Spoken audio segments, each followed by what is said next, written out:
Shalom saudara-saudara, selamat pagi. Hari yang berbahagia buat kita semua. Kita bisa bersuka cita oleh karena Tuhan memimpin kehidupan kita dalam perjalanan rohani kita. Saya ingin mengajak kita bersama-sama sebelum saya menjelaskan mulai dari hari ini dan minggu-minggu yang akan datang berikutnya adalah sesuatu tentang siapa diri kita di mata Allah. Tidak seperti apa yang kita pandang tentang diri kita sendiri. Saya mengajak kita berdoa, kita minta pertolongan dari Tuhan supaya Dia betul-betul apa yang Dia kerjakan dalam hidup kita itu menjadi maksimum terjadi dalam diri kita. Bapa, terima kasih untuk apa yang Kau siapkan buat hidup kami. Kami siap saat ini bagi Engkau Tuhan. Kau harus berfirman pada kami. Karena Engkau adalah Allah yang senantiasa berfirman buat hidup kami. Kami siap untuk mendengarkan apa yang Kau ingin perkatakan kepada kami. Bawa kami melalui firman-Mu. Tuntun kami melalui Roh-Mu yang kudus. Supaya kami mencapai seperti apa yang telah Engkau rencanakan buat hidup kami. Kami siap saat ini bagi Engkau Tuhan. Kami ada untuk Engkau Tuhan. Berfirmanlah saat ini tanpa batas kepada hidup kami. Demi nama Tuhan kami Yesus Kristus. Amin. Saya ingin mengajak kita semua untuk kita bisa melihat bersama-sama tentang rencana Allah dalam hidup kita. Mari saja kita untuk melihat Matius pasal yang ke-16. Matius pasal yang ke-16.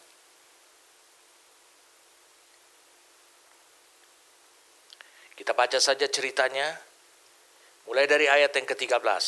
Matius 16 ayat yang ke-13 dalam bahasa Indonesia. Setelah Yesus tiba di daerah Kaisarea Filipi, ia bertanya kepada murid-muridnya. Kata orang, siapakah anak manusia ini? Itu. Jawab mereka, ada yang mengatakan Yohanes Pembaptis, ada juga yang mengatakan Elia, dan ada pula yang mengatakan Yeremia atau salah seorang dari para nabi.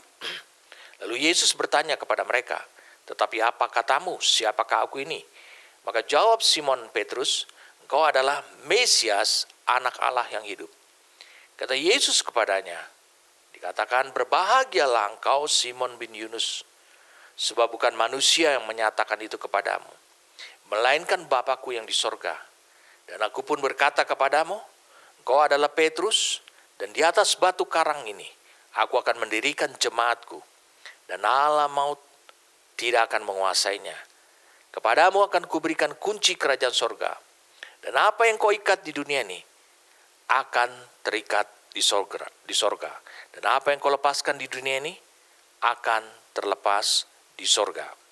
Kalau kita melihat dalam bahasa aslinya, firman Tuhan ini itu ada sedikit memberikan penjelasan yang lebih dalam lagi. Mari saja kita untuk bisa melihat di Matius pasal yang ke-16, mulai dari ayatnya yang ke-17.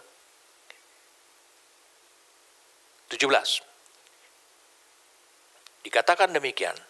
Kata Yesus kepada berbahagialah engkau Simon bin Yunus, sebab bukan manusia yang menyatakan itu kepadamu, melainkan Bapa-Ku yang di sorga. Kita bisa melihat bagaimana Bapa berbicara di dalam dan melalui hidupnya Simon. Ini sesuatu yang harus terjadi juga dalam hidup saudara. Bapa berbicara, mengungkapkan sesuatu, mengungkapkan misteri yang tidak bisa dipahami oleh banyak orang pada umumnya. Tapi saudara bisa memahaminya, bahkan saudara bisa mengungkapkannya, menjelaskannya seakurat dari apa yang Tuhan anugerahkan dalam hidup saudara. Kemudian ayat 18-nya dikatakan, dan aku pun berkata kepadamu, engkau adalah Petrus, dan di atas batu karang ini dikatakan, aku akan mendirikan jemaat-Ku, dan alam maut tidak akan menguasainya. Kita bisa melihat di sini ada dua kata yang disebut dengan kata batu karang. Yang pertama adalah Petrus. Petrus di sini digunakan kata adalah Petros. Digunakan kata adalah Petros, yaitu G4074. Itu merupakan adalah bongkahan daripada gunung karang. Yang kedua adalah, engkau adalah Petrus, dan di atas batu karang ini, aku akan mendirikan jemaat-Ku. Kemudian Yesus mengatakan engkau adalah Petrus, dan di atas Petra. Jadi di sini bukan lagi Petros, Tapi digunakan kata Petra. Petra itu adalah Gibraltar. Gibraltar. Itu adalah pulau karang. Kokoh. Keras. Teguh. Suatu yang tidak bisa engkau goyahkan. Sesuatu yang permanen. Jadi Yesus mengatakan, bukan di atas Petrus, bukan di atas bongkahan, bukan di atas kehidupan saudara secara pribadi. Allah ingin membangun gerejanya. Tapi di sini dikatakan di atas batu karang ini, di atas Petra, bukan di atas Petros. Aku akan mendirikan jemaatku dan alam maut tidak akan menguasainya. Batu karang di sini digunakan berbeda dengan Petrus. Petros digunakan G4074, itu Petros. Itu merupakan bongkahan. Bisa dikatakan adalah bagian kecil daripada sebuah gunung karang. Tapi Petra di sini digunakan adalah G4073. Itu digunakan adalah itu suatu gunung karang, Gibraltar. Saya baru tahu bahwa Pulau Gibraltar itu adalah sebenarnya adalah pulau karang. Dikatakan aku akan membangun jemaatku, mendirikan jemaatku, dan alam maut tidak akan menguasainya. Jadi dikatakan adalah Yesus ingin membangun gerejanya bukan di atas kehidupan pribadi. Yesus ingin membangun gerejanya di atas satu bongkahan yang teguh. Siapa bongkahan yang teguh ini? Kita kenal bongkahan yang teguh ini, gunung karang ini, pulau karang ini adalah Yesus sendiri.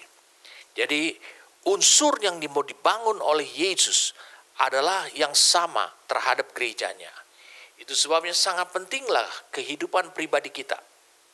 Karena Petros, yaitu bongkahan batu karang itu sendiri, itu memiliki sifat, zat, unsur, mineral, apapun yang sama dengan gunung karang.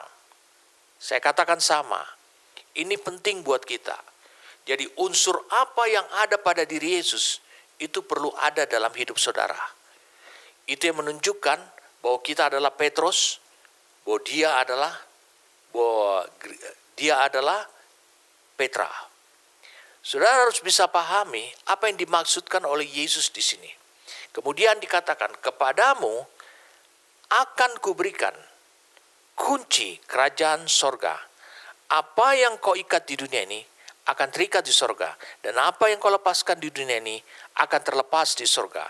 Dikatakan oleh Yesus, setelah pembangunan gereja Tuhan itu, dia bilang kepadamu, ini bukan kepada Petrus. Petrus adalah merupakan bagian daripada Petra sekarang. Saya ulangi, Petrus merupakan bagian daripada Petra. Dia bilang, kepadamu akan kuberikan kunci-kunci kerajaan sorga. Tetapi secara spesifik, pada waktu 2000 tahun yang lalu ini, Yesus sedang menatap dan memandang kepada Petrus. Jadi seolah-olah dia berkata, Petrus, engkau harus masuk dalam bagian Petra. Dan aku akan berkata kepadamu, bagaimana aku akan memberikan kunci kerajaan sorga kepada Petra, kepada gereja. Bukan kepada Petra, tapi kepada gereja, di mana engkau ada di dalamnya, di mana dan engkau akan diberikan kehormatan untuk bisa memiliki pengalaman. Bagaimana engkau menerima kunci itu, bagaimana engkau hidup dengan pengalaman, memegang kunci kerajaan sorga itu. Sehingga apa yang kau ikat di dunia ini akan terikat di sorga. Dan apa yang kau lepaskan di dunia akan terlepas di sorga. Sebelum kita melanjutkan, mungkin ada baiknya saya melakukan perbaikan lebih dahulu. Saya ulangi, saya melakukan koreksi lebih dahulu. Ada banyak orang hidup setelah mereka lahir baru, setelah mereka percaya, setelah mereka dipenuhi oleh Roh Kudus. Mereka menerapkan Matius 16 ayat 19 ini tanpa pengertian, tetapi mereka melanggar hukum kerjanya Allah. Mereka melanggar hukum ketentuannya Allah. Sehingga membuat Matius 16 ayat 19 ini itu tidak pernah bisa menjadi realita ketika mereka mempraktekkannya menurut versi mereka, menurut pemahaman mereka. Kalau kita lihat dari ayat ini, dari bahasa Indonesia, dari New King James Version juga, dituliskan di sini, kepadamu akan kuberikan kunci kerajaan surga. Lalu apa yang kau ikat di dunia ini akan terikat di surga. Dan apa yang kau lepaskan di dunia ini akan terlepas di surga. Seolah-olah Allah akan melakukan apa saja yang kau perbuat, yang kau tetapkan, yang kau tentukan ketika engkau hidup di dunia ini. Ketika engkau mengikat, maka Allah akan mengikatnya di surga. Allah akan melakukan, menurut saya, dan jelas, menurut kebenaran, menurut firman yang sejati, ini melanggar hukum kerjanya Allah. Allah tidak pernah bergerak menurut kemauan kita. Allah tidak pernah bergerak menurut apa yang kita tentukan. Allah tidak pernah bergerak menurut apa yang kita putuskan. Saya ingin saudara untuk bisa melihat salah satu Alkitab dari Amplified Classic Bible. Saudara harus bisa memahami ayat ini berbicara lain dari Amplified Classic Bible. Karena engkau akan mendapati sesuatu yang lain di sini. Engkau akan bisa memahami bahwa Amplified Classic Bible itu mencoba untuk meluruskan supaya kita tidak melanggar hukum kerjanya Allah. Mari saya ajak kita untuk bisa melihat di Amplified Classic Bible ayat yang ke-19 ini. Saya ajak kita untuk bisa melihat ayat yang ke-19.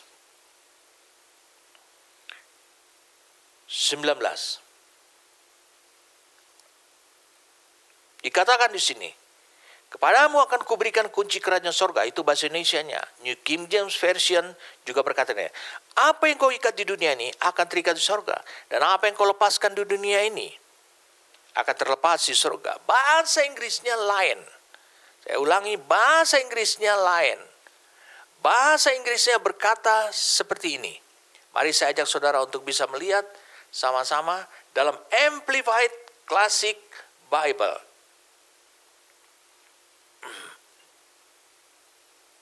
Dikatakan di sini, truly I tell you, whatever you forbid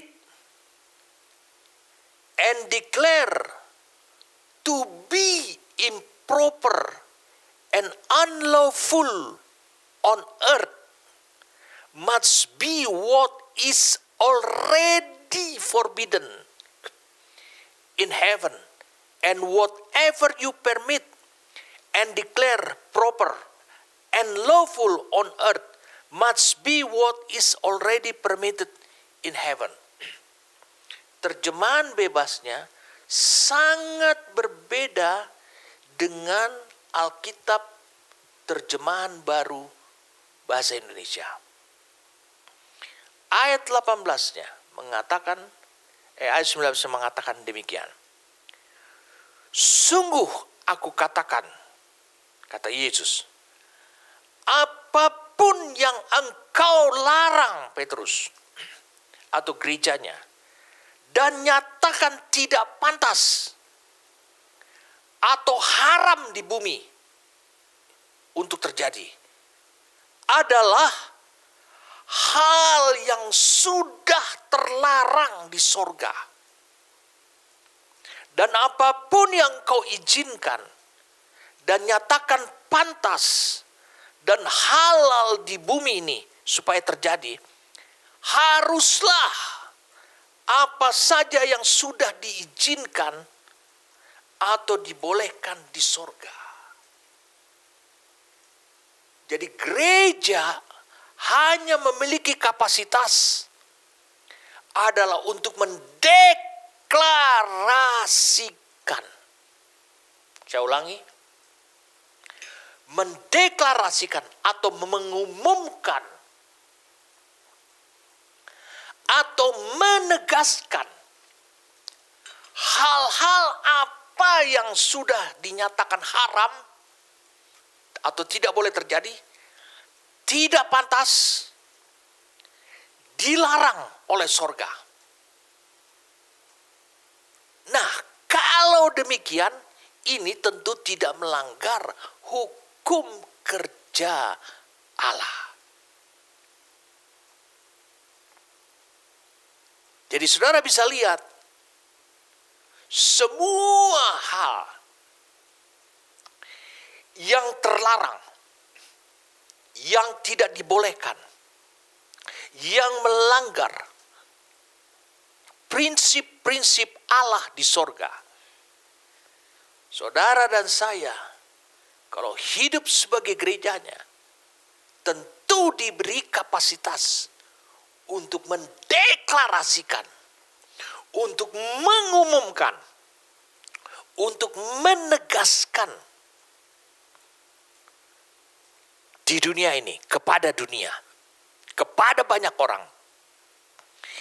Ini hal yang terlarang, tidak boleh berlanjut. Ini hal yang tidak dibolehkan, tidak boleh dikerjakan. Maka itu akan terjadi seperti yang kau ucapkan. Kenapa? Karena surga dengan seluruh penghuninya, termasuk Allah, mendukung saudara, berpihak kepada saudara. Itu tugas gereja.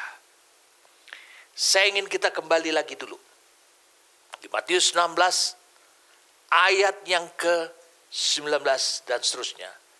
Lalu Yesus melarang murid-muridnya supaya jangan memberitahukan kepada siapapun bahwa ia adalah Mesias. Ada beberapa hal yang saudara harus perlu ketahui di sini. Dia bilang Yesus yang adalah batu karang, dia adalah Petra itu sendiri. Dia ingin membangun jemaatnya. Gereja yang dibangun adalah gereja yang sama zatnya, sama karakteristiknya dengan hidupnya sendiri. Saya ingin sebelum kita sampai kepada satu cerita, satu kisah. Saya ulangi, satu kisah tentang deklarasi, kata deklarasi. Ini kalimat yang bagus sekali. Salah satu kehidupan daripada gereja yang nyata, yang orang dunia harus bisa melihatnya. Saya katakan bukan saudara memaksa supaya dunia bisa melihatnya, tetapi orang dunia harus bisa melihatnya. Allah akan membuat dunia bisa melihat. Adalah kuasa untuk mendeklarasikan. Ada pada yang disebut dengan gerejanya. Tapi yang jadi masalah adalah kata gereja itu sendiri. Kata eklesia itu sendiri. Apa yang ada di kepalanya Allah dengan apa yang ada di kepala saudara itu berbeda. Saudara meyakinkan bahwa saudara adalah bagian. Saudara adalah bagian dan kumpulan bersama dengan orang gereja karena saudara rajin beribadah. Karena saudara tergabung kepada kelompok orang-orang percaya. Tapi di mata Allah itu berbeda. Karena bukan hanya itu saja. Tapi gereja harus ditunjukkan bahwa dia bisa, saya ulangi, dia bisa memiliki kemampuan, memiliki potensi untuk mendeklarasikan hal-hal apa yang terlarang di sorga melalui sepatah kata, melalui pengumuman, melalui ketegasannya, maka semuanya itu akan berakhir atau semuanya itu akan terjadi melalui deklarasi. Jadi saudara bisa lihat semua prinsip sorga, semua ketentuan-ketentuan di sorga, semua hal-hal kehidupan di sorga bergantung kepada gerejanya. Mengapa? Karena semuanya itu tidak bisa terjadi di bumi ini. Dalam kehidupan. Tanpa ada gerejanya. Dan juga tanpa gerejanya yang mendeklarasikan.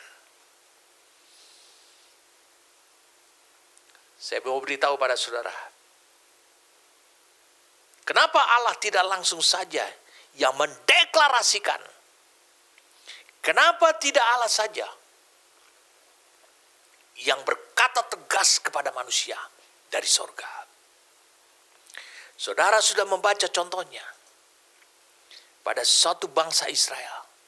Saudara sudah mendengarkan kisahnya ketika Allah berupaya mengatakan kepada Kain hal-hal yang tidak patut dikerjakan Kain. Allah menegaskan, Kain, jangan kau menyimpan dosa seperti itu. Karena di sorga, itu hal yang terlarang. Tapi apa yang terjadi? Kain jalan terus. Dia membunuh bahkan Habel. Bagaimana dengan bangsa Israel? Allah mengguntur dari sorga. Memberikan ketentuannya. Memberikan ketetapan. Tetap saja ada orang yang memberontaknya. Sekarang Allah hanya punya satu pengharapan. Kepada gerejanya. Dengan kata lain. Ketika gerejanya mendeklarasikan, maka itu segera terjadi. Saat itu terjadi. Ini rencana Allah terhadap gerejanya. Mari saudara harus bergabung menjadi gerejanya. Dari Petrus menjadi Petra. Petra itu apa? Seperti yang ada di benak kepalanya Allah. Bukan gereja seperti yang saudara pikirkan. Bukan. Tapi yang seperti di benak kepala Allah.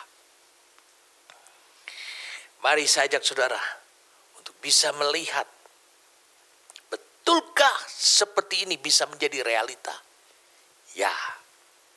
Saudara tahu, Matius pasal 16 ini. Awal pertama kali. Yesus mendapati di dalam diri Simon. Bagaimana Allah bekerja dalam dirinya. Berkata-kata dalam dirinya.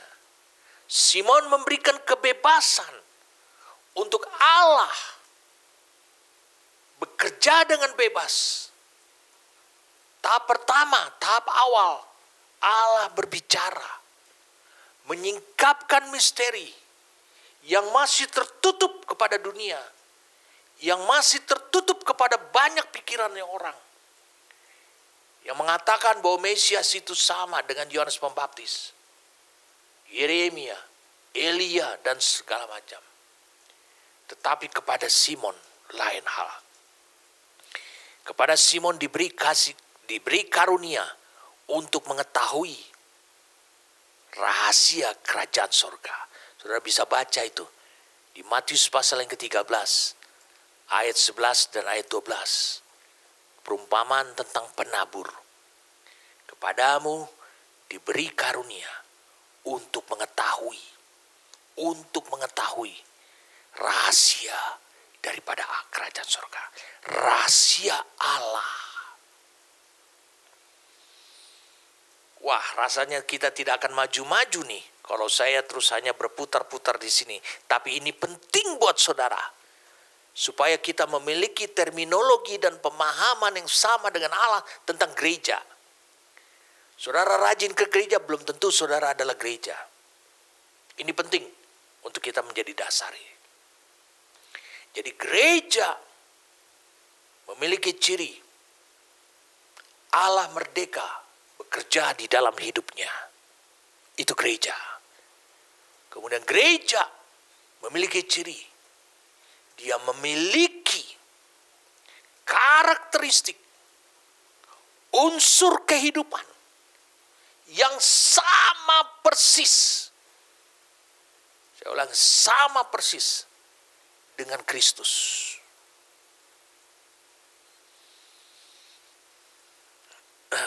Banyak orang Kristen tidak suka kalau dia dianiaya, ditindas. Tapi kalau Yesus, dia biarkan semuanya itu. Dia bisa mengalami penderitaan, entah ditindas, entah dianiaya, dihianati, dan dia tidak membalas. Mengapa? Karena itu bukan urusanku, kata Yesus. Urusanku adalah rencana Bapa, bukan rencana manusia. Ini berbeda. Orang Kristen tidak tahan dihina. Orang Kristen tidak tahan ditindas. Sementara Kristus sendiri, dia tahan.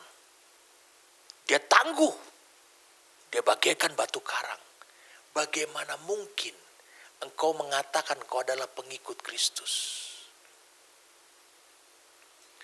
Ketika orang-orang yang menganiaya orang Kristen ditangkap, dipolisikan, dipidanakan, orang Kristen bersyukur.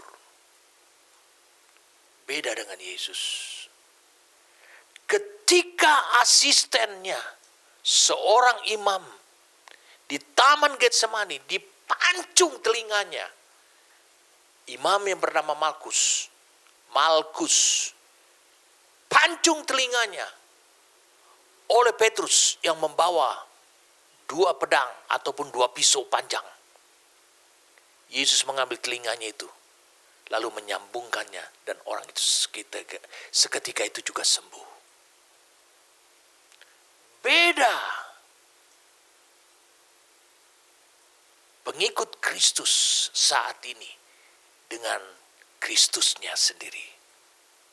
Saya ingin saudara harus bisa memahami yang kedua ini. Karakteristik, prinsip yang sama, sifat yang sama, zat yang sama yang ada pada diri Kristus ada pada kehidupan gerejanya. Dan yang ketiga, dikatakan demikian adalah kepadamu akan kuberikan kunci kerajaan sorga. Semua kunci yang dimiliki oleh Kristus akan diberikan semuanya menjadi milik bersama Kristus dan gerejanya.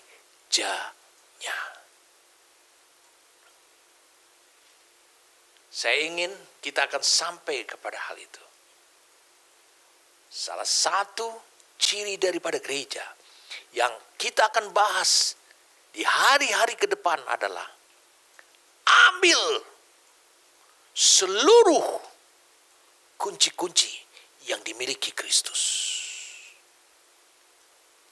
Kelemahan gereja saat ini selalu ingin mengundang, selalu ingin memohon supaya Allah turun, kembali lagi melangkah turun dari sorga untuk menyelesaikan masalah yang terjadi dalam hidupnya gereja. Yesus menjamin, dikatakan, kalau engkau pegang kunci ini, kalau engkau memegang seluruh kunci ini, maka engkau tidak akan pernah lagi untuk menarik turun Tuhan, mengundang Tuhan dalam doamu untuk menolong hidupmu. Ketika Yesus mengucapkan kalimat seperti ini kepada gerejanya, sampai kepada dia naik surga dan duduk di tahta di surga, Yesus tidak pernah meminta pertolongan supaya Bapa kembali turun ke dunia ini. Dia handle semua masalah. Karena pada dirinya ada kunci kerajaan sorga.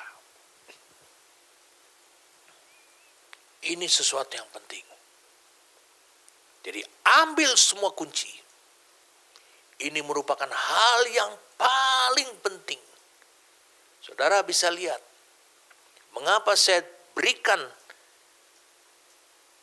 masalah kunci ini adalah di poin yang ketiga. Saudara harus benar-benar mengalami kedewasaan.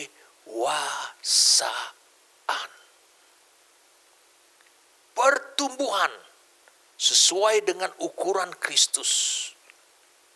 Sehingga saudara bukan hanya teruji, tapi saudara juga terbukti bahwa saudara memang layak untuk menerima, untuk mengambil semua kunci yang ada di tangan Yesus, yaitu kunci kerajaan sorga.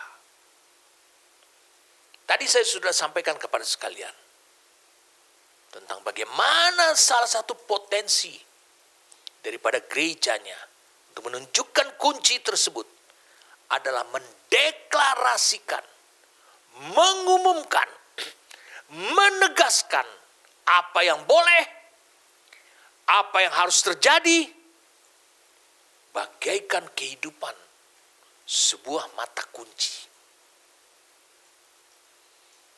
Apa yang harus dibuka, apa yang harus tertutup atau terlarang. Mari saya ajak kita untuk melihat satu cerita yang menarik sekali. Di Matius pasal yang ke-8. Saya ajak kita untuk bisa melihat Matius pasal yang ke-8.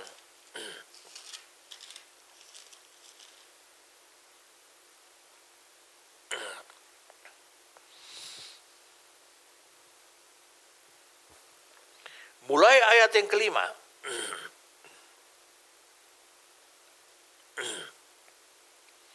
Ketika Yesus masuk ke Kapernaum, datanglah seorang perwira mendapatkan dia dan memohon kepadanya, "Tuhan, hambaku terbaring di rumah karena sakit lumpuh, dan ia sangat menderita." Yesus berkata kepadanya, "Aku akan datang menyembuhkannya." Yesus menegaskan, "Aku akan datang." Yesus mengambil keputusan, "Aku akan datang. Aku akan datang menyembuhkannya." Tapi jawab perwira itu kepadanya, "Tuhan, aku tidak layak menerima Tuhan di dalam rumahku.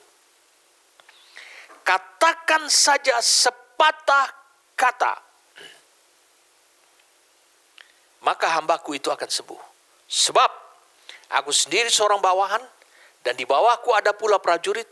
Jika aku berkata kepada salah seorang prajurit itu, 'Pergi,' maka ia pergi. Dan kepada seorang lagi, 'Datang,' maka ia datang. Ataupun kepada hambaku, 'Kerjakanlah ini,' maka ia mengerjakannya." Setelah Yesus mendengar hal itu, heranlah ia dan berkata kepada mereka yang mengikutinya, "Aku berkata kepadamu, sesungguhnya iman sebesar ini tidak pernah aku jumpai pada seorang pun di antara orang Israel. Aku berkata kepadamu, banyak orang akan datang dari timur dan barat dan duduk makan bersama-sama dengan Abraham, Ishak dan Yakub di dalam kerajaan sorga. Sedangkan anak-anak kerajaan itu akan dicampakkan ke dalam kegelapan yang paling gelap. Di sana akan terdapat ratap dan kertak gigi." Lalu Yesus berkata kepada perwira itu, "Pulanglah dan jadilah kepadamu seperti yang engkau percaya." Maka pada saat itu juga sembuhlah hambanya. Setibanya di rumah Petrus, Yesus pun melihat ibu mertua Petrus terbaring karena sakit demam. Yesus tiba di rumah Petrus. Maka dipegangnya tangan perempuan itu, lalu lenyaplah demamnya. Ia pun bangunlah dan melayani dia. Menjelang malam, lihat kisahnya dengan kondisi yang berbeda-beda. Menjelang malam, dibawalah kepada Yesus banyak orang yang kerasukan setan. Dan dengan sepatah kata, Yesus mengusir roh-roh itu dan menyembuhkan orang-orang yang menderita sakit. Hal itu terjadi supaya genaplah firman yang disampaikan oleh Nabi Yesaya. Dialah yang memikul kelemahan kita dan menanggung penyakit kita. Ada 3 kisah yang berbeda-beda. Tetapi kita lihat di sini, kita bisa menyimpulkan di sini, saya ulangi, kita bisa menyimpulkan di sini, Yesus datang untuk menanggung, untuk memikul kelemahan kita, ketidakmampuan kita, dan bahkan sakit penyakit kita. Apa kelemahan kita? Ini yang perlu kita lihat di sini. Kepada perwira dari Kapernaum, sang kapten, perwira kapten ini, dia tidak menemukan kelemahan. Yang mengherankan, saya ulangi, yang mengherankan adalah ketika Yesus datang ke rumah Petrus, sangat berbeda dengan ketika Yesus menyembuhkan hamba daripada perwira kapten itu. Perwira kapten ini melarang Yesus untuk datang ke rumah. Tapi Yesus berinisiatif untuk melihat atau menjenguk ibu mertuanya Petrus. Dia memegang tangannya. Dia tidak memperkatakan apa-apa. Lalu kemudian Yesus mendapati kasus yang ketiga. Dia mendapati orang yang kerasukan setan begitu banyak. Dan dia mendapati banyak orang yang sakit. Lalu Yesus tinggal memilih cara mana yang dia mau lakukan. Seperti perwira dari Kapernaum, seperti dia menyembuhkan hamba dari perwira dari Kapernaum, atau seperti dia menyembuhkan ibu mertuanya Petrus. Karena kasus yang ketiga ini, itu masih merupakan rentetan yang dikumpulkan oleh Rasul Matius dalam satu cerita yang berkelanjutan. Karena ada kata di ayat 16 menjelang malam. Karena ada kata di ayat 14 setibanya di rumah Petrus. Berarti Yesus tidak melanjutkan perjalanannya sampai ke rumah perwira kapten tersebut. Dia menyimpangkannya ke rumah Petrus. Lalu kemudian sampai malam dia berada, menjelang malam dia masih berada di rumah Petrus. Lalu kemudian menjelang malam orang membawa orang yang kerasukan setan dan sakit kepada Yesus. Yesus mempunyai kapasitas untuk melakukan melalui atau seperti dia menyembuhkan hamba perwira kapten itu, atau dia bisa juga melakukannya seperti dia menyembuhkan ibu mertuanya Petrus. Itu adalah pilihan. Kedua-duanya Yesus lakukan dan berhasil. Tapi Yesus memilih. Saya ulangi, Yesus memilih. Dia mengatakan di ayat yang ke-16, dan dengan sepatah kata, dalam New King James Version dikatakan demikian. Dikatakan, He cast out the spirits with a word. Dengan sepatah kata.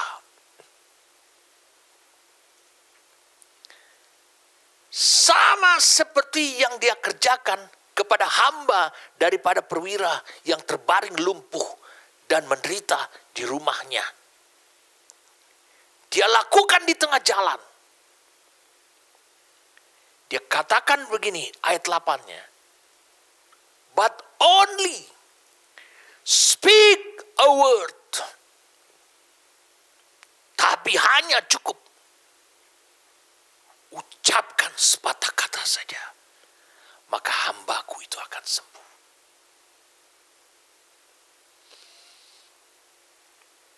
Apa yang ada, kapasitas apa yang ada pada diri Yesus, semuanya itu dia mau bangun sama persis kepada gerejanya.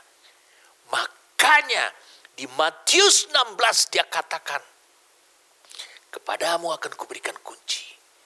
Kau tinggal mendeklarasikan, mengucapkan sepatah kata. Apa yang terlarang, apa yang dibenarkan oleh sorga, maka itu akan terjadi. Kalau hal itu tidak terjadi, tapi pada saat gerejanya mengucapkan, itu terjadi, maka segera keadaan berubah. Inilah gereja yang mau dibangun oleh Kristus. Sama seperti apa yang ada pada dirinya. Wow, luar biasa. Kalau begitu kita perlu menggali dalam sesi ini. Apa yang diungkapkan dalam cerita ketika dia bertemu dengan perwira dari Kapernaum, sang kapten itu di tengah jalan. Lihat. Perwira ini dia adalah seorang kapten garnisun dari ketentaraan Kaisar Roma yang ada di tanah Yudea. Ada 100 prajurit di bawah komandonya. Dan dia memiliki seorang pelayan yang di rumahnya terbaring sakit dan nyaris lumpuh. Rupanya itu menyentuh hatinya. Rupanya itu mengganggu perjalanan kehidupan sang perwira ini. Perwira ini sudah banyak mendengar tentang Yesus, tentu. Tetapi, saya ulangi, engkau pun juga banyak mendengar firman Tuhan. Tapi yang permasalahannya, apakah hidupmu sebaik atau sama dengan sang perwira ini? Sang perwira ini, dia banyak mendengar tentang Yesus, menyembuhkan ini, melakukan ini, melakukan ini, melakukan ini. Tetapi ketika dia bertemu dengan Yesus, dia bisa melihat sesuatu yang orang lain tidak bisa lihat. Ada pada diri Yesus.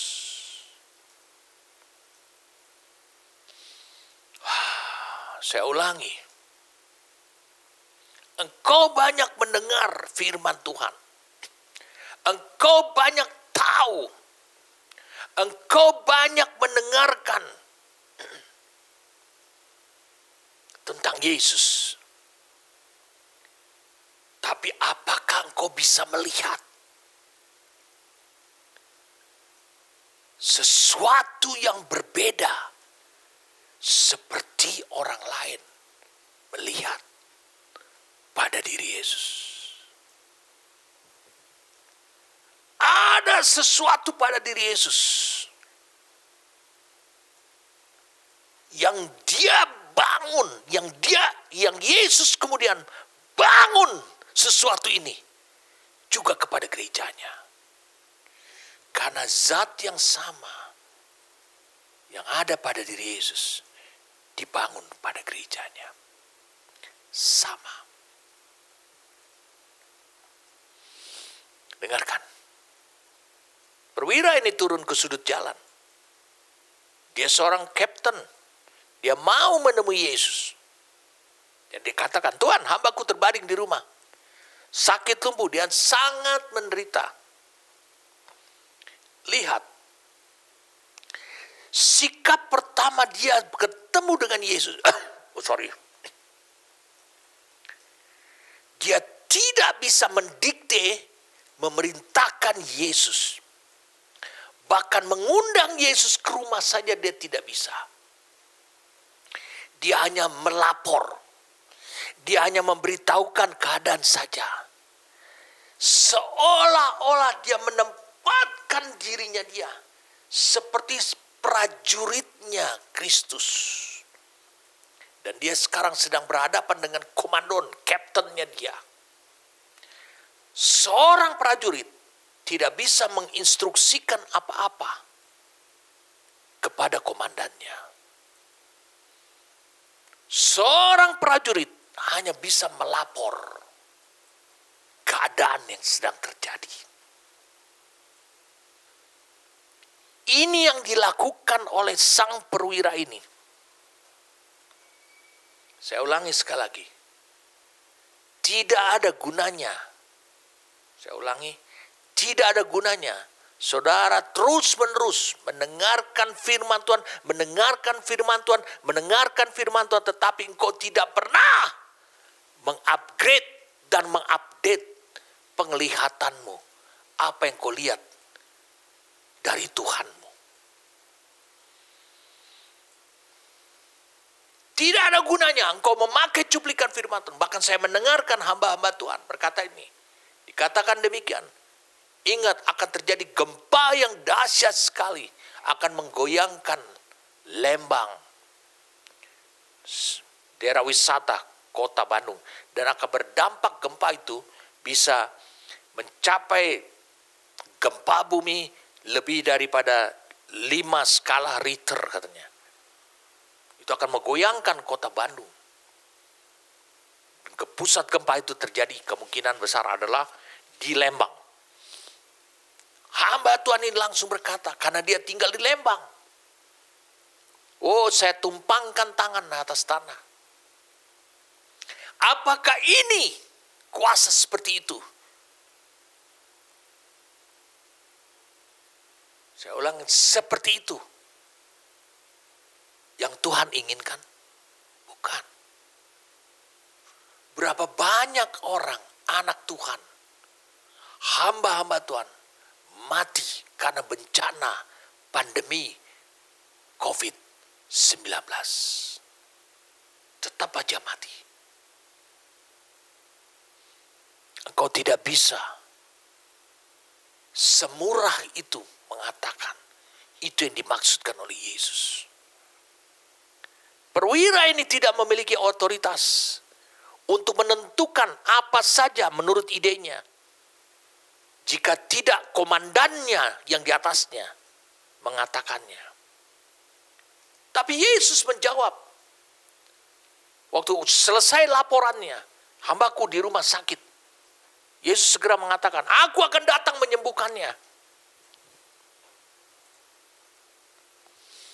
Luar biasa. Dikatakan, aku akan datang menyembuhkannya. Sang komandannya, sang kapten ini. Komandan sang kapten ini. Berkata, aku akan datang. Lalu dia bilang begini. Tuhan, aku tidak layak. Bukankah Yesus sudah mengatakan, memutuskan, aku akan datang ke rumahmu untuk tujuan menyembuhkan hambamu itu. Tapi dia bilang, Tuhan tidak perlu kamu datang ke rumahku untuk tujuan itu. Tapi cukup ini. Karena engkau adalah komandan. Karena engkau adalah pemimpinku. Karena aku sekarang memiliki orang berotoritas di atasku. Dan kau itu adalah orang yang kumaksud itu. Tetap berdiri saja di sini. Bukan berarti dia ingin memerintahkan Yesus. mengucapkan sepatah kata saja, hambaku yang lumpuh, yang terbaring di rumah, yang sekarat, ketika engkau berkata bangunlah, engkau mengucapkan sepatah kata itu, pasti dia akan sembuh.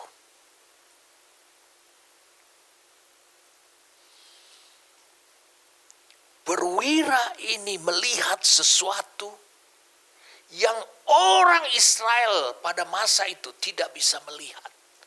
Yang murid-murid Yesus juga tidak bisa melihat.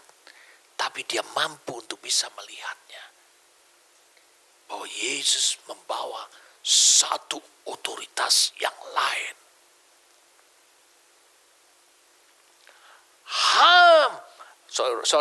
Perwira ini percaya bahwa Yesaya 55 ayat 11, bahwa firman yang keluar, satu perkataan yang keluar dari mulut Tuhan, itu tidak akan kembali dengan sia-sia. Walaupun Tuhan tidak berjumpa langsung dengan hambanya. Dia akan melaksanakan maksud dan tujuan firman ini. Ini yang dipahami, ini yang dilihat oleh perwira ini pada diri Yesus. Sepertinya dia mengatakan begini. Dia menegaskan demikian. Saya mendapati ada banyak hal yang dia lihat oleh perwira kapten ini. Perwira kapten yang pertama saya menemukan, perwira ini menegaskan posisi komando Yesus melebihi apapun juga. Yang kedua, perwira ini melihat dan mengenali sesuatu pada diri Yesus yang dia sendiri tidak memilikinya. Meskipun ada 100 prajurit di bawahnya.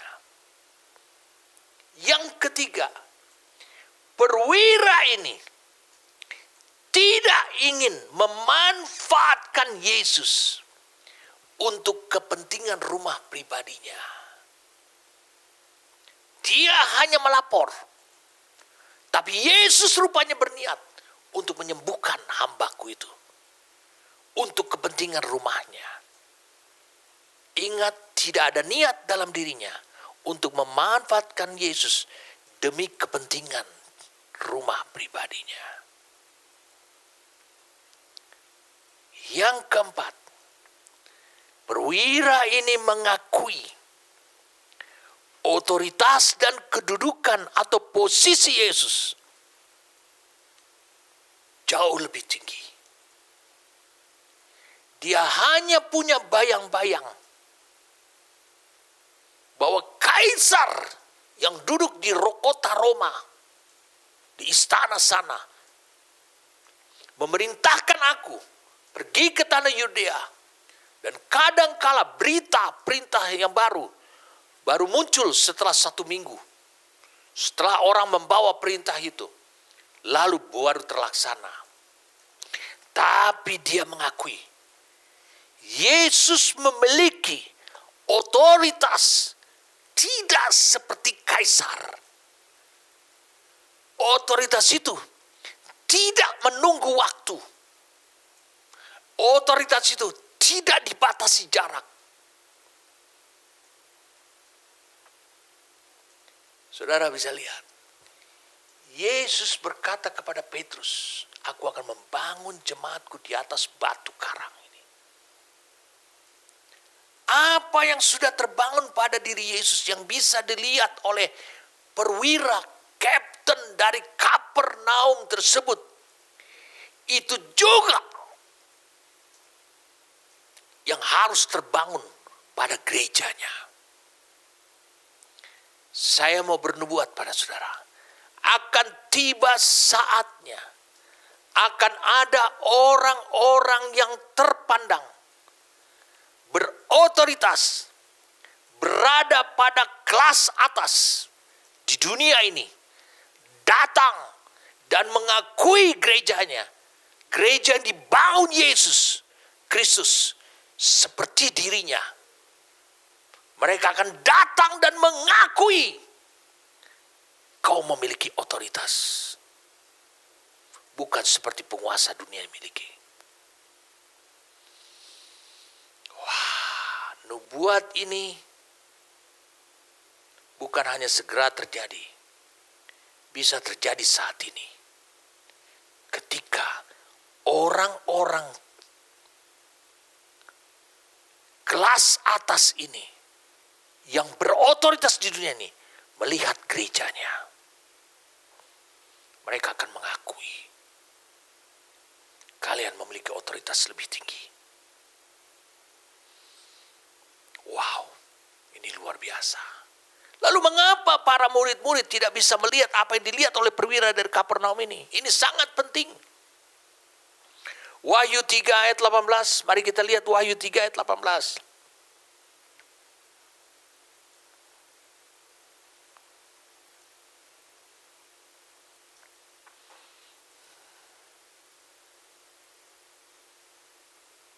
Ayat 17-nya.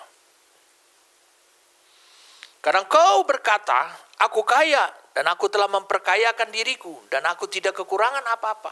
Dan karena engkau tidak tahu bahwa engkau melarat, malang, miskin, buta, telanjang. Ini yang terjadi pada jemaat di Laodikia. Mereka seperti tidak kekurangan apa. Betul, tetapi secara lahiriah. Mereka seperti kaya, betul, tetapi kekayaan lahiriah. Mereka seperti berpakaian tertutup, tetapi di mata Tuhan mereka telanjang. Ayat 18. Maka aku menasihatkan engkau supaya engkau membeli daripadaku emas yang telah dimurnikan dalam api, agar engkau menjadi kaya, dan juga pakaian putih, supaya engkau memakainya, agar jangan kelihatan ketelanjanganmu yang memalukan. Dan lagi minyak, dikatakan minyak, untuk melumas matamu, supaya engkau dapat melihat. Ini yang dialami oleh perwira kapten tersebut. Dia mengalami terobosan, karena Roh Kudus berperan membantu dia untuk bisa melihat siapa Yesus sebenarnya. Di Matius 16, Petrus bisa melihat siapa sebenarnya Yesus. Kau adalah Mesias, anak Allah yang hidup. Setelah Bapa berbicara, setelah Roh Kudus ikut campur tangan untuk menyingkapkan misteri itu, ini yang disebut dengan pengurapan atau minyak yang melumas matamu. Kau harus benar-benar mengalami terobosan rohani sampai matamu bisa melihat, memahami dalam situasi apapun juga. Kau bisa melihat yang berbeda dengan orang lain berbeda. Dengarkan saya. Lihat apa yang dilakukan oleh perwira ini. Orang ini, perwira ini, adalah kapten tentara Roma. Dia tidak peduli statusnya, posisinya. Dikatakan ketika bersemu dengan Yesus, dia sujud menyembah kepada Yesus. Dia berkata, Lord, Tuhan, yang di pertuan agung. Jadi lihat, sesuatu terjadi perubahan dalam hidup sang perwira ini. Dia telah siap. Dikatakan dia telah siap. Jangan kau berkata, di masa pandemi, di masa bencana, di masa krisis moneter, pemimpin-pemimpin dunia, orang-orang berotoritas di dunia ini, Jangan kau berpikir bahwa mereka tidak bisa melihat kemampuan daripada gerejanya. Tapi gereja yang mana yang dimaksud? Bukan gereja seperti yang ada di kepala dan pemahamanmu. Tapi gereja yang dimaksud seperti yang ada di kepalanya Tuhan, di pikirannya Tuhan. Perwira ini berani berkata, Tuhan, maknanya adalah kapten ini itu mentransfer, memindahkan kesetiaan, kepercayaannya sebagai perwira dari ketentaraan Romawi, dari kaisar kepada Yesus, anak Allah yang hidup. Wow. Dan juga dia berjumpa muka dengan orang atau pribadi yang selama ini didengarnya, bahwa pribadi tersebut itu memiliki otoritas atas segala sesuatu, dan bahkan lebih berkuasa daripada komandannya di pasukan Romawi. Apa yang kau lihat? Suatu sifat yang disukai oleh Allah. Dia mau meremukkan dirinya dengan mengakui sekarang di hadapannya berdiri yang lebih berotoritas daripada kaisar, daripada dirinya, daripada komandannya, yang selama ini sangat dia patuhi. Apa yang menyebabkan kau tidak mengalami terobosan? Apa yang menyebabkan kau tidak pernah mengalami upgrade? Sesuatu menghalangi terobosan yang akan kau alami, yaitu gengsimu, harga dirimu, bahkan ketidakmampuanmu sebenarnya. Seolah-olah perwira ini berkata, Tuhan, kenapa engkau mau datang ke rumahku? Lihat pangkat di bahuku ini. Aku juga seorang yang berotoritas. Jika di tim atau di kelompok, di regu garnisonku, aku berkata kepada seorang prajurit, kemari. Maka prajurit itu segera melompat dan berlari ke depanku, mentaatinya. Atau saya katakan, aku katakan pergi, maka prajurit itu langsung pergi melaksanakan perintahku. Tuhan, dia bilang, ya ini menurut Alkitab saya, saudara nggak perlu ragu. Saya ingin mencoba menjelaskannya dengan pertolongan daripada Tuhan, supaya saudara memahami apa yang sebenarnya terjadi. Tuhan, dia bilang gitu, engkau dan aku banyak kemiripan.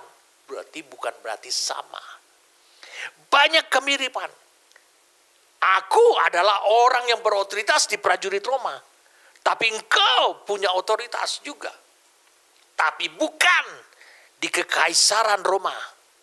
Dan otoritas yang kau miliki bukan membawahi 100 prajurit seperti yang kumiliki. Yang terbatas. Dan yang dibatasi. Karena kaisar memberikannya kepadaku seperti itu. Tapi otoritas yang kau miliki Tuhan adalah otoritas atas segala sakit penyakit. Otoritas atas segala pekerjaan musuh. Otoritas atas segala iblis, setan. Otoritas atas perkara hidup dan mati. Jadi kata dia, tetap di sini saja. Hanya ucapkan sepatah kata saja.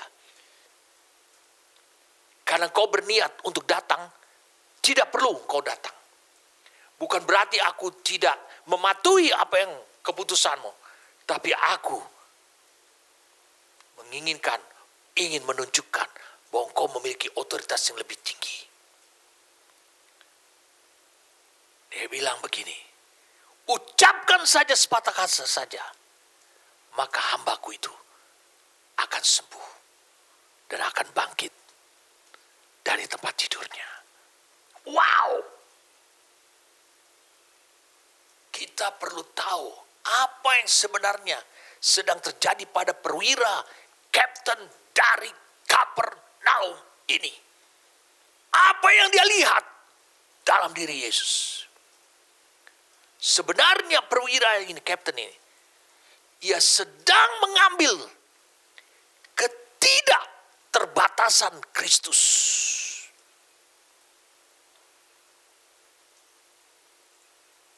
Ia sedang mengambil ketidakterbatasan. Itu sebabnya dikatakan ucapkan sepatah kata saja. Gak perlu engkau pergi bertemu. Dia mau ketidakterbatasan Kristus itu menjadi milik, menjadi pengalaman dalam hidupnya sang kapten ini. Saya mengajak kita untuk bisa melihat Yohanes 3 ayat 34-35. Yohanes 3, 34-35, dan kita akan melihat juga dalam Amplified Bible, Amplified Classic Bible. Sebab siapa yang diutus Allah, dialah yang menyampaikan firman Allah atau mengucapkan perkataan. Karena Allah mengaruniakan rohnya dengan tidak terbatas. Bapa mengasihi anak dan telah menyerahkan segala sesuatu kepadanya. Amplified Classic Bible berkata lain. For since he whom God has sent speaks the words of God, proclaims God's own message, memproklamasikan, mendeklarasikan. God does not give him spirit sparingly or by measure, but boundless is the gift God makes of Spirit. The Father loves the Son and has given, entrusted, committed everything into His hand.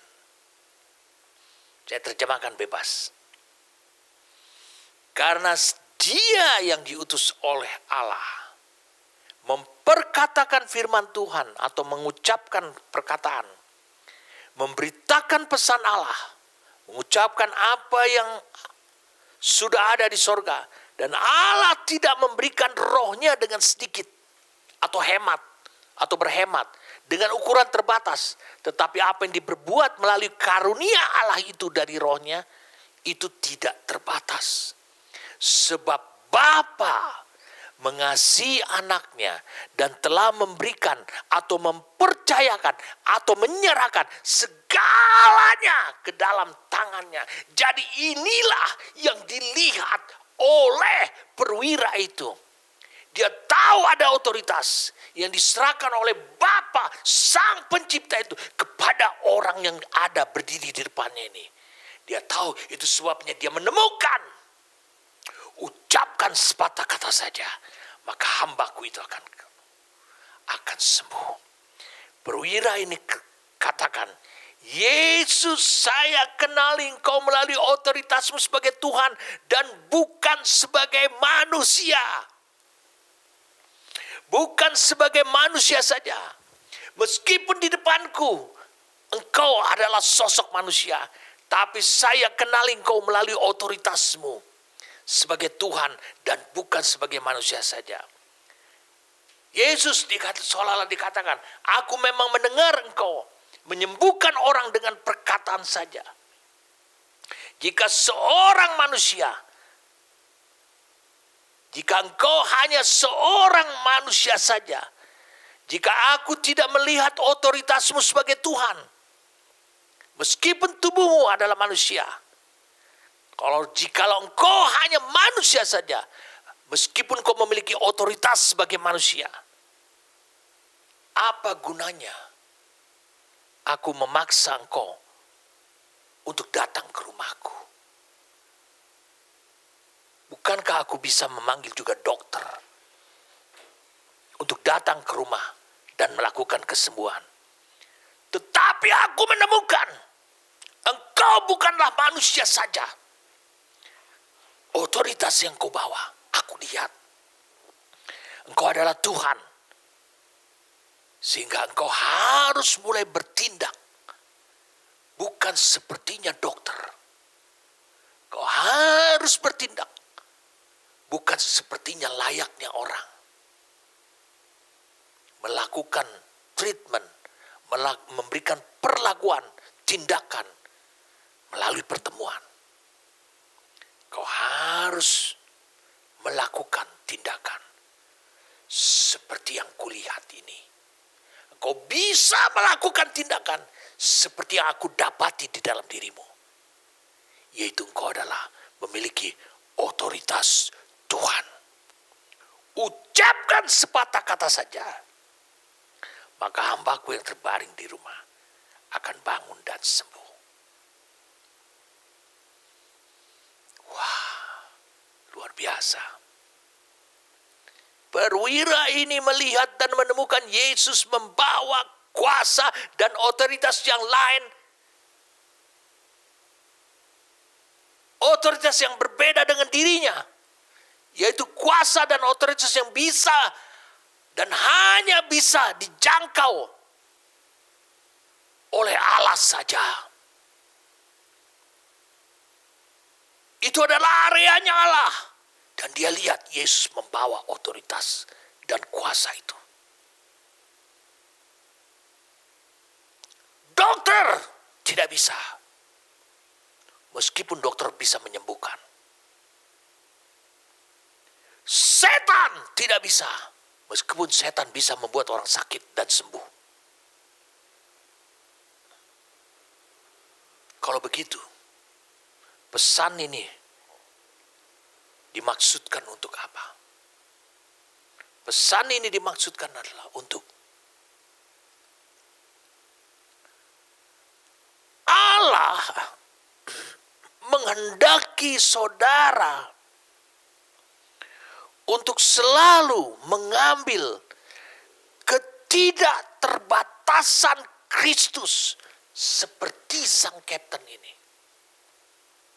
bagi dirimu. Itu yang dimaksudkan Matius 16. Kepadamu kuberikan kunci. Bukan Allah turun dari sorga ketika engkau mengikat, Allah turun dari sorga lalu kemudian black diikat. Bukan. Itu sudah diikat di sorga. Kau tinggal mendeklarasikan, ucapkan sepatah kata. Bukti bahwa ketidakterbatasan Allah menjadi milikmu dan ada pada dirimu. Maka engkau stop berhenti atau engkau berhenti untuk menarik turun Tuhan untuk menyelesaikan situasi dan masalahmu. Berhentilah menarik turun Tuhan untuk keterbatasan kebutuhanmu ataupun keterbatasan panca indramu. Sebab apa? Sebab Allah sebenarnya membuktikan bahwa gerejanya yang adalah kumpulan manusia yang ada di bumi bisa menarik ketidakterbatasan Allah dengan memberikan indera yang baru, yaitu indera supranatural yang disebut dengan iman. Dan ini yang terjadi. Yesus berkata di ayat 10-nya. Saudara lihat aja dia tayangan. Aku berkata kepadamu sesungguhnya iman sebesar ini tidak pernah aku jumpai. Orang ini memiliki indera tersebut. Sehingga dia bisa menarik ketidakterbatasan Tuhan bagi dirinya. Tidak pernah aku jumpai pada seorang pun di antara orang banyak. Pada orang ini, pada orang ini, pada orang ini, pada orang ini, pada muridku. Tapi perwira ini memilikinya. Iman yang bekerja melalui Kristus di dalam diri saudara membuat saudara bisa memotong dan mengakhiri semua keterbatasan dalam dirimu. Sehingga engkau senantiasa bisa berurusan dengan Allah dalam kuasa supranatural saja. Jadi ini yang terjadi. Perwira ini mengambil ketidakterbatasan Allah pada untuk dirinya. Begitu juga saudara. Maka saudara, mari naik ke alam supranatural. Sebab dia berikan Roh-Nya yang kudus. Bukan hanya memberikan kita hidupnya melalui Roh yang kudus. Tapi supaya kita ditenggelamkan oleh kuasa Roh tersebut. Sehingga kita akan memasuki area jangkauan Allah. Bukan hanya sekedar menyembuhkan orang. Karena dokter juga bisa menyembuhkan. Karena rumah sakit juga bisa menyembuhkan. Karena obat juga bisa menyembuhkan. Tapi area, cara, tindakan, kekuasaan dan otoritas yang hanya dimiliki oleh Allah. Itu yang saudara bisa aplikasikan.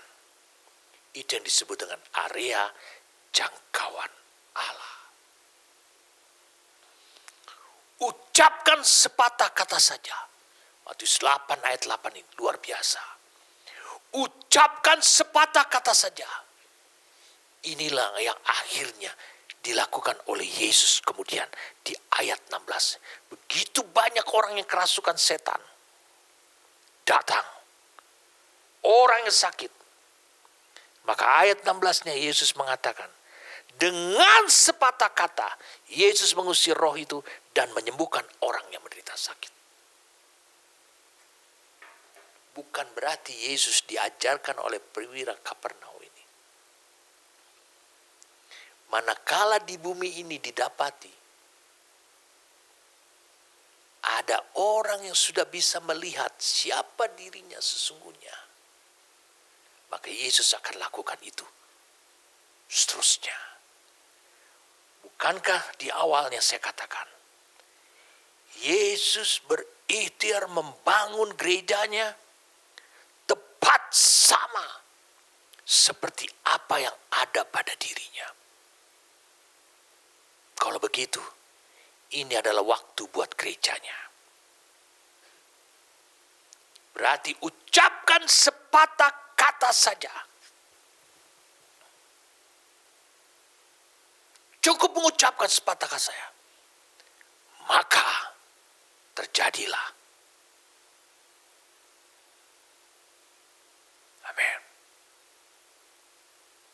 Matius 12 ayat 13. Yesus berkata kepada seorang yang tangannya mati, ulurkanlah tanganmu.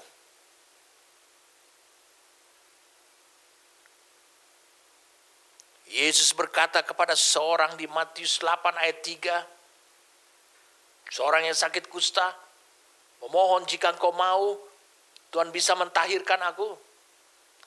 Yesus berkata dengan perkataan ini saja, aku mau, jadilah engkau tahir. Seketika itu juga. Ayat 3. Tahirlah orang itu dari barangnya. Seketika dia mengucapkan perkataan.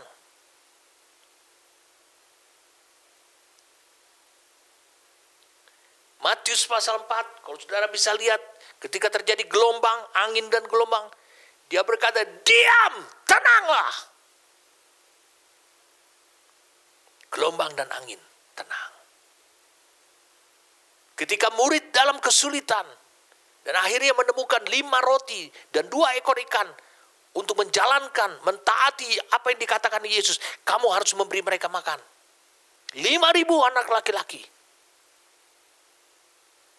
Yesus mengambil roti tersebut, memberkati roti hanya dengan ucapan bersyukur kepada Bapa. Di Matius 14 ayat 19. Maka mereka makan kenyang. Sisa 12 bakul. Di Yohanes pasal 11.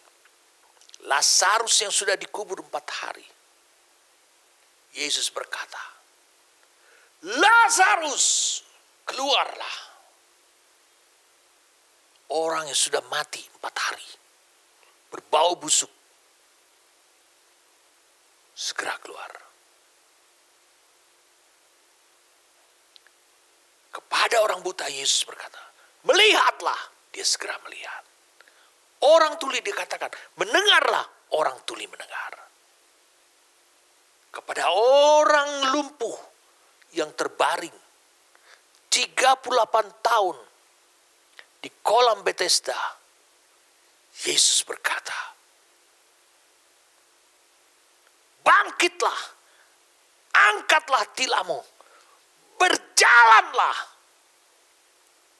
Yesus tidak mengambil sedikit air dari kolam Bethesda, mengelus-ngelus pada bagian kakinya, bagian yang terlihat lemah, sambil berdoa kepada Allah Bapa, memohon supaya Allah turun dari sorga untuk kali ini menggoyangkan air kolam Bethesda khusus buat orang yang 38 tahun ini.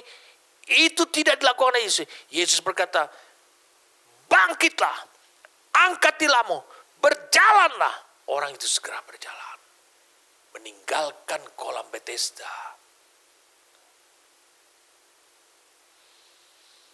Wow, luar biasa. Apa yang bakal terjadi pada hidup saudara sebagai gerejanya? Ucapkan sepatah kata, orang lain akan menuntut itu. Maka hambaku di rumah akan sembuh. Mari saya ajak sebelum kita mengakhirinya. Ini tantangan buat kita semua. 1 Yohanes 3 ayat yang ke-8. 1 Yohanes 3 ayat yang ke-8. Ada baiknya kita membaca dulu Kisah Rasul 10. Kisah para Rasul 10. Ayat yang ke-38. Yaitu tentang Yesus dari Nazaret. Bagaimana Allah mengurapi dia dengan Roh Kudus dan kuat kuasa dia yang berjalan berkeliling sambil berbuat baik dan menyembuhkan semua orang yang dikuasai iblis. Sebab Allah menyertai dia. Dengan apa dia melakukannya? Dengan apa Yesus melakukannya? Ucapkan sepatah kata. 1 Yohanes pasal yang ketiga. Ayat yang ke-8. Dikatakan demikian, barang siapa yang tetap berbuat dosa berasal dari iblis, sebab iblis berbuat dosa dari mulanya. Untuk inilah anak Allah menyatakan dirinya. Dalam New King James Version dikatakan memanifestasikan dirinya atau dimanifestasikan. Anak Allah dimanifestasikan, yaitu supaya membinasakan, menghancurkan, destroy perbuatan-perbuatan iblis. Allah mengutus Yesus memanifestasikan dirinya sebagai manusia, dan akhirnya hidup yang sama itu juga termanifestasi. Saya ulang, hidup yang sama termanifestasi, hidup Kristus termanifestasi di dalam diri gerejanya. Allah mengutus Yesus demi tujuan itu, supaya Kristus memanifestasikan dirinya dan menghancurkan semua pekerjaan iblis. Begitu juga dengan gerejanya. Gereja dimunculkan, dimanifestasikan di dunia ini adalah untuk menghancurkan pekerjaan iblis. Minggu depan, berikutnya saya akan sampaikan kepada saudara, bagaimanakah Allah bisa yakin tujuannya ini akan berhasil pada diri gerejanya.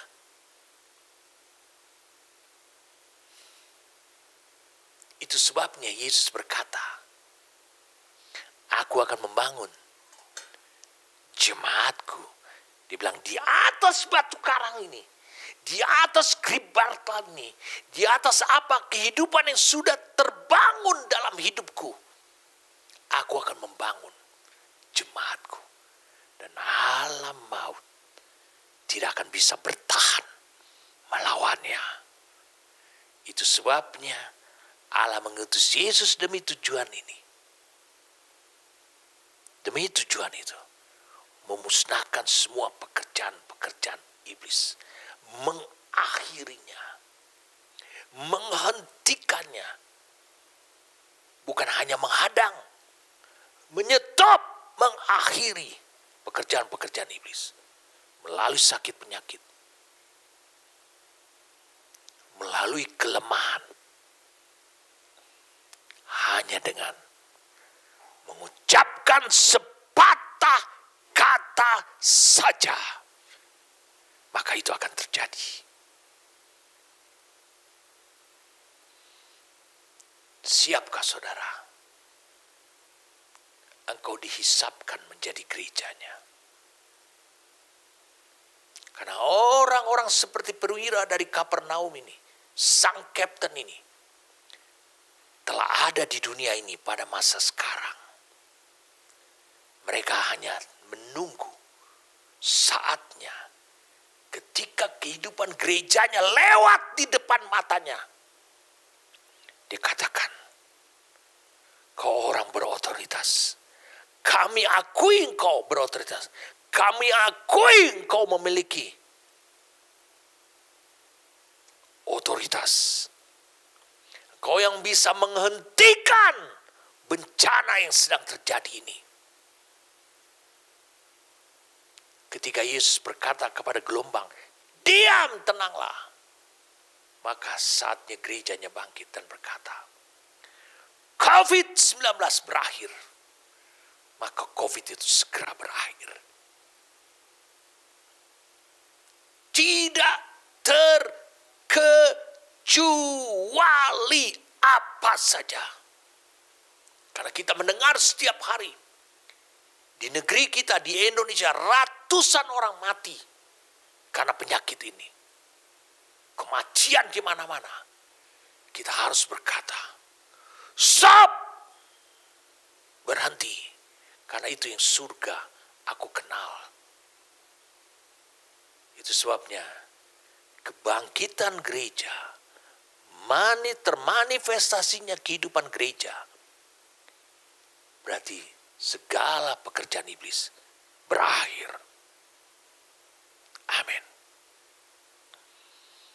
Terima kasih anugerah yang kau berikan kepada kami.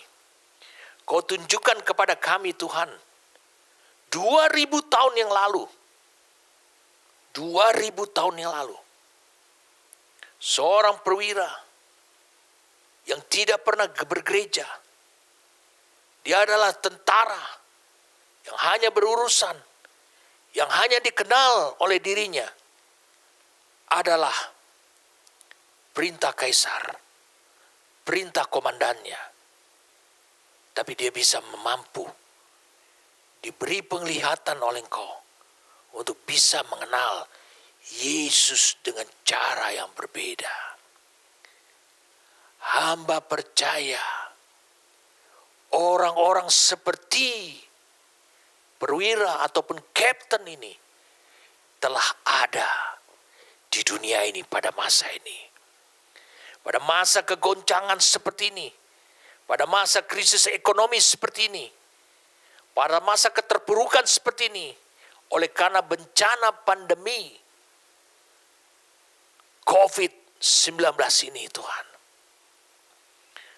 Hamba percaya semua mata sedang mencari saatnya gereja termanifestasi. Gereja yang memiliki unsur yang sama, karakteristik yang sama.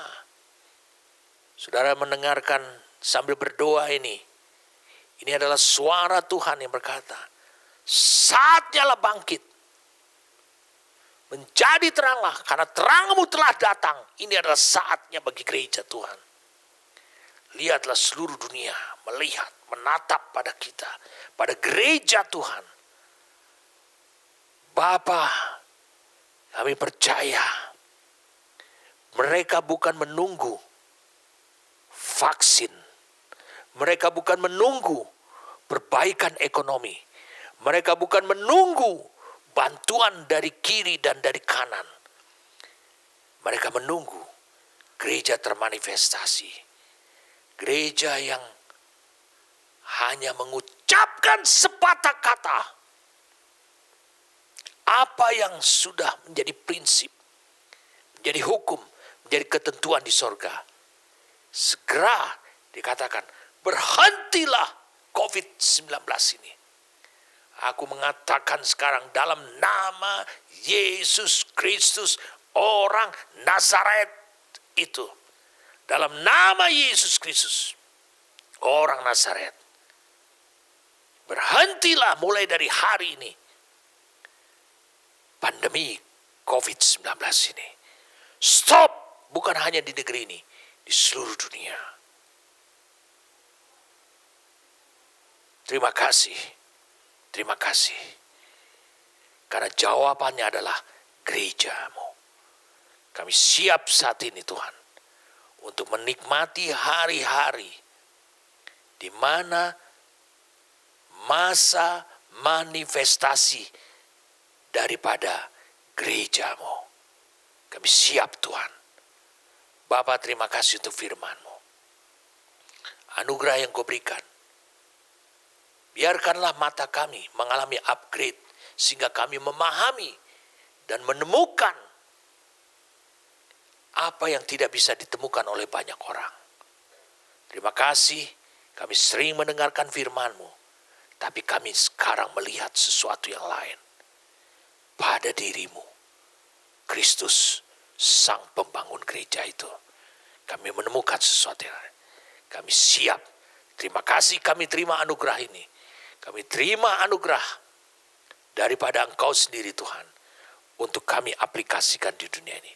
Terima kasih Bapa, dalam nama Tuhan kami Yesus Kristus. Amin.